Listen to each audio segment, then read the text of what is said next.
for joining me on business. Workers of the mining industry are urging government to ensure implementation of the Minerals Revenue Development Fund, which was passed by Parliament in 2016. This is expected to mitigate the adverse effects suffered by mining communities over the years. In this regard, royalties from the sale of mineral resources are channeled into a fund for developing such communities. Chief Executive of the Minerals Commission, Dr. Tony Oben, explains how the Minerals Revenues Development Fund passed should be utilized. You know, the Minerals Development Fund is quite a definitive fund. It was established, I think, last year. I mean, the Parliament passed this, I think, Act 912, 2016, establishes how the fund will be dispersed. So, as you know, when the mining companies pay the royalties, 80% of it goes to government straight, goes to the GRA's coffers straight. And then out of this 100%, I mean, the 80% that goes, the remaining 20%, if you, convert that into 100%, the law says 50% of it must go to the Stool Lands Administration for it to handle its activities. That's 50% of the 20. Of the 50% of the 20, if you like, or if you make it 100%, it's easier. But you're right, 50% of the 20, and then the remaining 50%. It says that 20% of it must go to the minerals, community scheme, must go into a community scheme that will go directly to communities where mining takes place. And then 13% will go to the Minerals Commission. These are institutions that deal with mining because they also need to be able to do their work well. Oftentimes, challenges that they face is the lack of resources.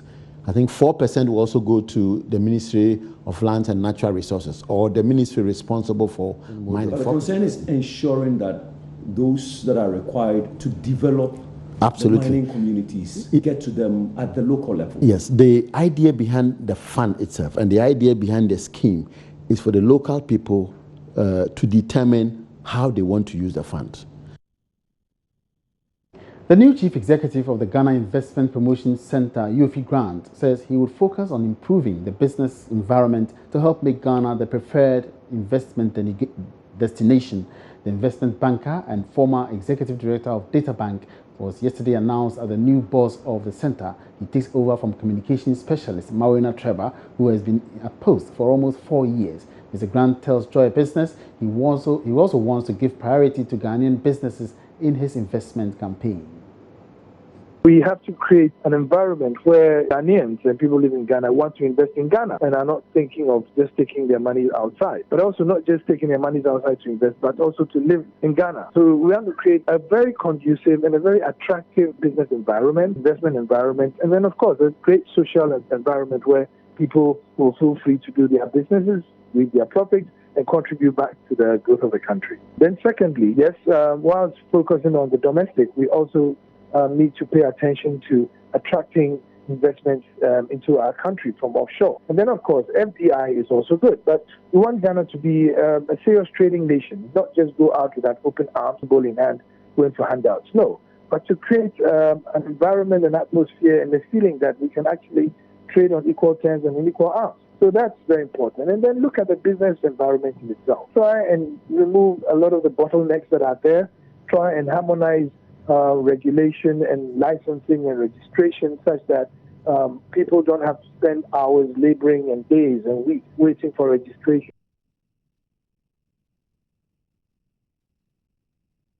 And in another development, the immediate head of financial markets of Standard Chartered Bank, Mansa Nete, has been appointed as the chief executive of the institution. Mrs. Nete, by this appointment, becomes the first female boss of the bank. The following Business Desk report has more.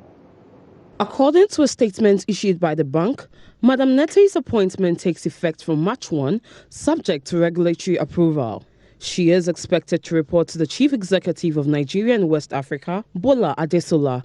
Mrs. Nete has more than 19 years of experience in banking, having held various senior roles in corporate and institutional banking at Standard Chartered. Mansa is currently an executive director of the board of Standard Chartered Bank Ghana Limited and a non-executive director of the board of Standard Chartered Bank Nigeria Limited. Mansa succeeds Kweku Bedu-Addo, who has been appointed CEO South Africa and Southern Africa, subject to relevant local approvals being received. Commenting on the appointment, Bola Adesola, CEO Nigeria and West Africa, said, "I'm delighted to welcome Mansa as first female CEO for Standard Chartered Bank in Ghana. Her breadth of knowledge and deep insights of the market will further drive the growth of the Ghana business. I would like to thank Kweku for his leadership of the Ghana business over the last 6 years and wish him well in his new role." MTN Ghana, in collaboration with Fidelity Bank, has launched the MTN Yellow Safe service in Accra. The launch forms part of efforts by MTN to increase its subscriber base from 80 million to 10 million in the coming months. Chief Executive of MTN, Ebenezer Asante, says the launch will reduce the number of unbanked population in the country. The launch of the Yellow Save account is aimed at bridging the gap between the bankable and unbankable in Ghana. Chief Executive Officer of MTN Ghana, Ebenezer Asante, tells Joy Business that the move will see MTN expand its mobile money service from 8 million subscribers to 10 million by the end of 2017. Last year, in collaboration with all the other partner banks, with the clear policy support from the central bank, we started paying interest on the normal transaction that you do, the money that you put on your phone. The Yellow Save takes it to another level, because quite apart from the normal transaction that people will do, there are individuals who deliberately want to save money and who may require higher interest than the normal interest we pay when you leave your money on your mobile money wallet.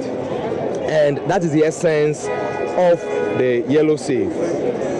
For me, the beauty of it is the very transparent nature of the whole ecosystem, the fact that it's also available and applicable to all segments of society, whether you operate in the formal sector, informal sector, SME, or even an individual.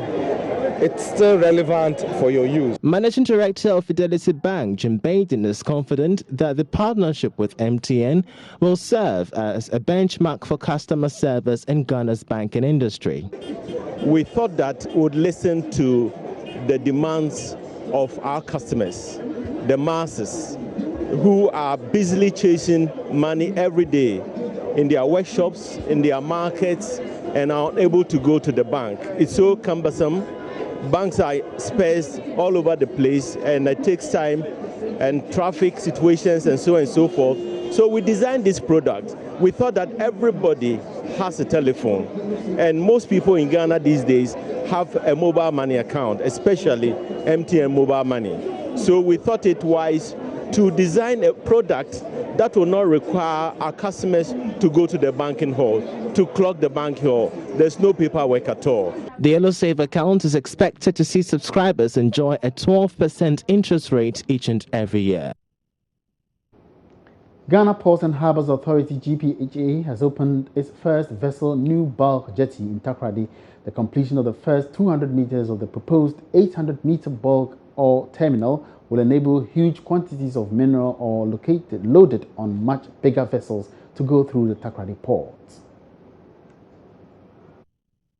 The completion of the project will enable larger vessels like the MV Iris Odendorf to load large quantities of bauxite. Head of Marketing and Public Relations at the Ghana Ports and Harbours Authority, Peter Amobediaku, says the day was much historical as the port has not been opened to bigger vessels since its commencement in 1928. He further stated that the new bulk jetty will increase cargo handling for manganese, bauxite and clinker for imports and exports and improve the revenue generation at the port. The expansion, which began 2014, is yet to be fully completed.